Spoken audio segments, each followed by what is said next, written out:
ሰላም የማራኪ ቤተሰቦች፣ ለዛሬ ሁለት አስገራሚ ታሪኮችን እናቀርብላችኋለን። አንደኛው ታሪክ 10 ሴቶች ለአንድ ወንድ በጮኝነት ስለሚቀርቡበት አነጋጋሪ ትርኢት ነው። የትርኢቱ ተዋንያን የሆኑት ሆስተሶች፣ አስተናጋጆች፣ የሆቴል ማኔጀር ሴቶችና ከ10 ቆነጃጅት አንዷን ስለሚመርጠው ዲያስፖራ ወንድ ሀሳባቸውን ሰጥተውበታል። አዲስ መረጃ ነው፣ በአጭሩ እናቀርብላችኋለን። በሌላ ታሪክ ደግሞ ከምሽት ክበብ ጋርድነት እስከ ጵጵስና የተጓዙትን በኳስ ፍቅር የተለከፉትን የሮማውን ሊቃነ ጳጳስ ፖፕ ፍራንሲስ አስገራሚ ታሪኮችን እናካፍላችኋለን። ታሪኮቹን ከሰማችሁ በኋላ ቁም ነገር ካገኛችሁባቸው ቻናላችንን ሰብስክራይብ ብታደርጉ ደስ ይለናል። ወደ እነዚህ አነጋጋሪ ታሪኮች አለፍን። መጀመሪያው የ10 ሴቶችና የአንድ ወንድ የመተጫጨት ጉዳይ ነው። 10 ሴቶች አንድ ወንድ በኢትዮጵያ አነጋጋሪ የሆነው የመተጫጨት የቴሌቪዥን ሾው ላጤ።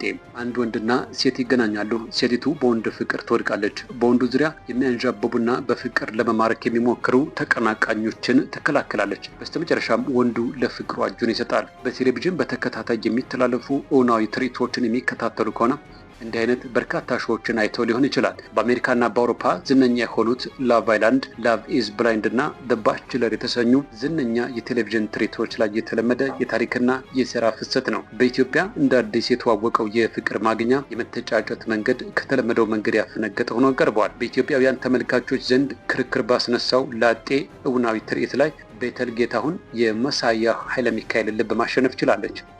ላጤ ከአሜሪካው ዘ ባችለር የተቀዳ ነው። በዚህ ሾው ላይ 10 ሴቶች አሜሪካ ያደገውንና ዳላስ የሚኖረውን የ38 ዓመቱን መሳያ ልብ ለማሸነፍ ይፎካከራሉ። ትርኢቱ ባሉት የተለያዩ ክፍሎች ውስጥ ሴቶቹ በቦክስ ውድድሮች፣ በቅርጫት ኳስ ግጥሚያዎች እንዲሁም ለፍራሽ የቴሌቪዥን ማስታወቂያ በሚያደርጉት ከተለመደው ወጥ ያለ ፉክክር ይጋጠማሉ። ላጤ የተላለፈው በዩቲዩብ ላይ ሲሆን በወግ አጥባቂው ማህበረሰብ መካከል ያልተለመደ የመተጫጨት ስርዓትን ተከትሏል። የ5 ዓመቷ ቤተል ለቢቢሲ ፎከስ ኦን አፍሪካ ፖድካስት እንደተናገረችው በዚህ በአይነቱ የመጀመሪያ የሆነ የመተጫጨት ሾው ላይ አሸናፊ መሆኗ ህልም ሆኖባታል። በዩቲዩብ የተላለፈው የላጤ የመጨረሻ ክፍል ብቻ ከ620 ሺህ በላይ ተመልካቾችን ያገኘ ሲሆን እርሷ ማሸነፏን እንደ ክብርና ማዕረግ እንደምትቆጥረው ትናገራለች። ቤተል የሚሰማት አይነት ስሜት ግን ሁሉም አይሰማውም። የመተጫጨት ሾዎች ሙሉ በሙሉ የምዕራባውያን ሀሳብ ናቸው የሚለው የቪዲዮው ብሎገሩ ሰመረ ካሳይ ወይም ሰመረ ባሪያው ነው። በኢትዮጵያ ውስጥ መተጫጨት ምንጊዜም የግለሰቦቹ ጉዳይ ነው። ቀስ በቀስ በመጠናናት ውስጥ አልፎ እርግጠኛ ሲኮን ቤተሰብ ወይንም ማህበረሰብ እንዲያውቀው ይደረጋል።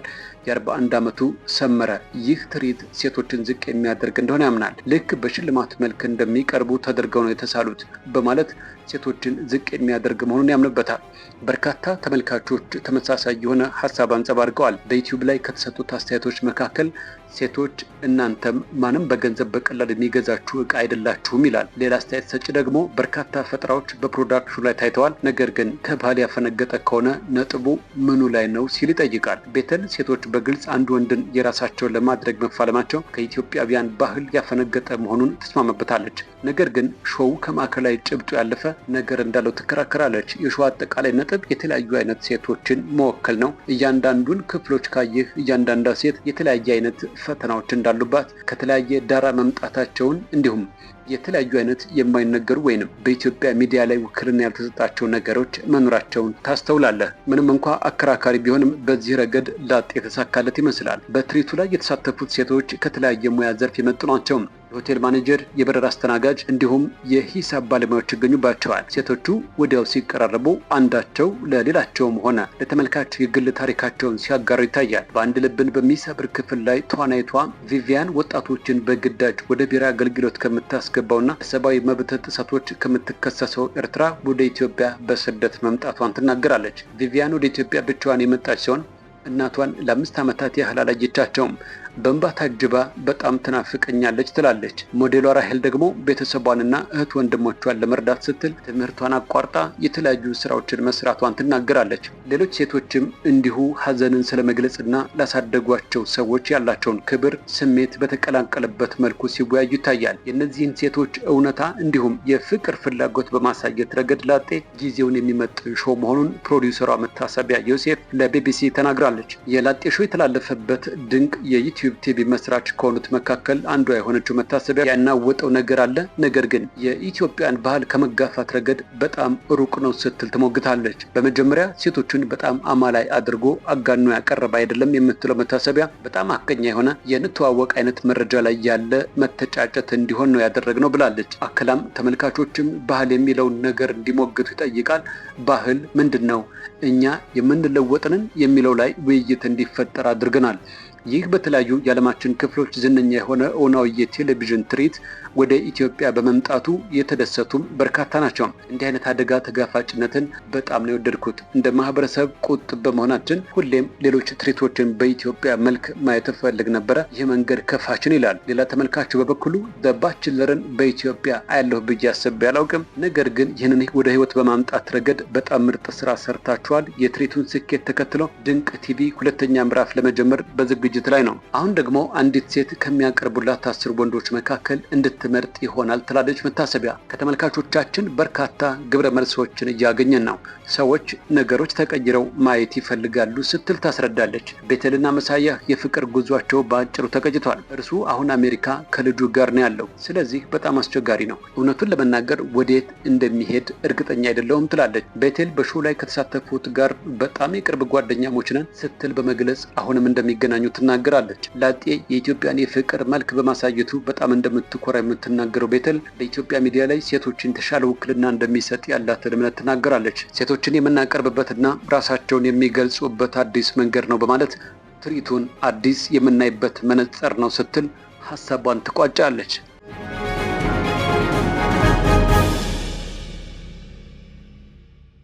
ወደ ቀጣዩ አስገራሚ የፖፕ ፍራንሲስ ታሪክ አለፍን። ከምሽት ክበብ ጋርድነት እስከ ጵጵስና የሮማው ሊቃነ ጳጳስ ፍራንሲስ አስገራሚ የህይወት መስመር። በጠና ታመው የሰነበቱትና ዛሬ ሚያዝያ 13 2017 ዓ.ም ህይወታቸው ያለፈው ሊቀ ጳጳስ ፍራንሲስ ታሪካቸው ደማቅና ጉራማይሌ ነው። ፖፕ ፍራንሲስ ትውልዳቸው ከአርጀንቲና ይመዘዛል። በቤተ ክርስቲያኒቱ ታሪክ ከሶሪያ ተወላጁ ግሪጎሪ ሳልሳዊ በኋላ እርሳቸው ናቸው የመጀመሪያው ከአውሮፓ ያልሆኑ ጳጳስ። ርዕሰ ሊቃነ ጳጳሳት ፍራንሲስ የጵጵስና ስማቸው ነው። መታወቂያ ስማቸው ጆርጅ ማሪዮ በርጎሊዮ ይባላል። ትውልዳቸው ከአርጀንቲና ዋና ከተማ ቦኖስ አይሬስ ነው። ወላጆቻቸው ጣሊያናውያን ናቸው። የጣሊያን ፋሽዝም ሲፋፋም ያን ሽሽት ነው ወደ አርጀንቲና የመጡት። ከ5 ልጆች መካከል ለወላጆቻቸው የበኩር ልጅ ናቸው። ጆርጅ ማሪዮ በርጎሊዮ የአሁኑ ሊቀ ጳጳስ በጉርምስና ዘመናቸው የሳን ሎሬንዞ እግር ኳስ ክለብ ደጋፊ ነበሩ። ታንጎ ዳንስ ነፍሳቸው ነበረ። ድሮ ክፉኛ ሳምባ ታመው ነበር። ከሞት ነው የተረፉት። ይሄ የሳምባ በሽታ ታዲያ ህይወታቸውን ሁሉ ሲከተላቸው ነው የኖረው። ጎረምሳው ጆርጅ ማሪዮ በርጎሊዮ በአንድ ወቅት የምሽት ክበብ አሳላፊ ሆነው ሰርተዋል። ስራቸውም በር ላይ ማስተናበርና ክበቡን ማጽዳትን ይጨምር ነበረ። ከዚያ በኋላ በኬሚስትሪ ባለሙያነት ተመረቁ። ገና ወደ ጵጵስናው ሲመጡ ጀምሮ ነገሮችን በተለየ መልኩ እንደሚተገብሩ ይናገሩ ነበረ። ከአውሮፓውያኑ ህዳር 13 2013 ሊቀ ጳጳስ ፍራንሲስ በቅዱስ ጴጥሮስ የቫቲካን ሰገነት ብቅ ብለው ታዩ። ቀለል ያለ ነጭ መጎናጸፊያ ለብሰው ነበረ። ለጵጵስና የመረጡት ስም በ13ኛው ክፍለ ዘመን ሰባኪና የእንስሳት ወዳጅ የነበሩትን የቅዱስ ፍራንሲስ አሲስስን ስም ነበረ። ጆርጅ ማርጎሪዮ ሊቃነ ጳጳስ ፍራንሲስ ተብለው ተቀቡ። ሽብርቅርቅ፣ ሽቅርቅር፣ ከልክ ያለፈ ድግስ ምቾት አይሰጣቸውም። ሰው የሚል ነገር ይመርጣሉ። ወደ ነዳያን ይቀርባሉ።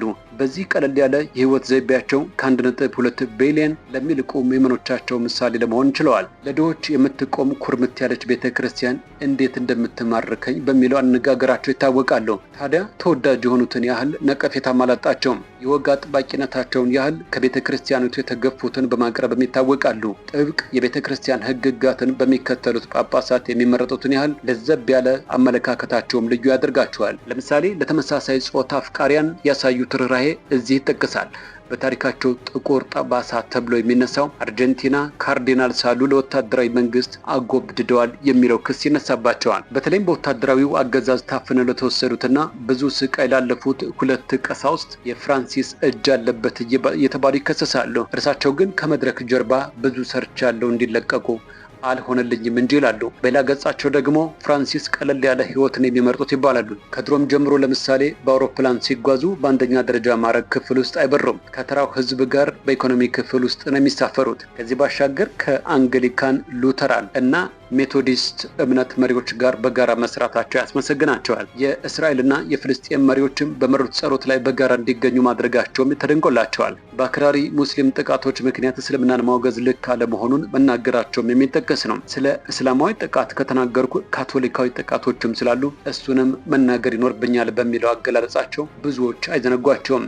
ሴት ቀሳውስት ጳጳሳት ሆነው ሊሾሙ አይገባም የሚል አቋምም አላቸው። የእርግዝና መከላከያ መጠቀምንም ያወግዛሉ። በአንድ ወቅት በፊሊፒንስ ተገኝተው ባደረጉት ንግግር የእርግዝና መከላከያ ቤተሰብን የሚያፈርስ ነው ብለዋል። ሊቀ ጳጳስ ፍራንሲስ በዘመናቸው ትልቁ ፈተና የሆነባቸው በዓለም ዙሪያ በቀሳውስት ተፈጽመዋል የሚባሉ የህፃናት መደፈሮችን በበቂ አልተከላከሉም የሚል ነው። ይህም በተመለከተ ከሊቀ ጳጳሱ ጋር ለዓመታት የዘለቀ ከፍተኛ ውዝግብ ውስጥ የቆዩት የአሜሪካው ካርሎ ማሪዮ ቪጋኖ በጳጳሱ ላይ የውግዘት ደብዳቤ እስከ መጻፍ ደርሰው ነበረ። ጳጳሱንም በኑፋቄ እስከ መክሰስ ደርሰው ያውቃሉ። ሊቀ ጳጳስ ፍራንሲስ 140 ካርዲናሎችን ከዚህ ቀደም ባልተለመደ ሁኔታ ከአውሮፓ ውጪ ከሆኑ ሀገራት ሹመዋል። የድሆች አባት የሚባሉት ሊቀ ጳጳስ ፖፕ ፍራንሲስ ለበርካታ ሳምንታት በጽኑ ታመው ሆስፒታል የሰነበቱ ሲሆን ከሳምንት በፊት ነበረ አገግመው ወደ መኖራቸው የተመለሱት። ሊቀ ጳጳስ ፍራንሲስ በፋሲካ ማግስት በ88 ዓመታቸው ማረፋቸውን የካቶሊክ ቤተክርስቲያን ማዕከል ከሆነችው ቫቲካን ዛሬ ሰኞ ረፋድ ሚያዝያ 13 ቀን 2017 ዓ.ም ይፋ ተደርጓል። ውድ የማራኪ ቤተሰቦች ታሪኮቹ የተከታተላችኋቸውን ይመስሉ ነበረ። ሰብስክራይብ ማድረጋችሁ እንዳትረሱ። በሌሎች መረጃዎች እንገናኛለን። ጤና ይስጥልን።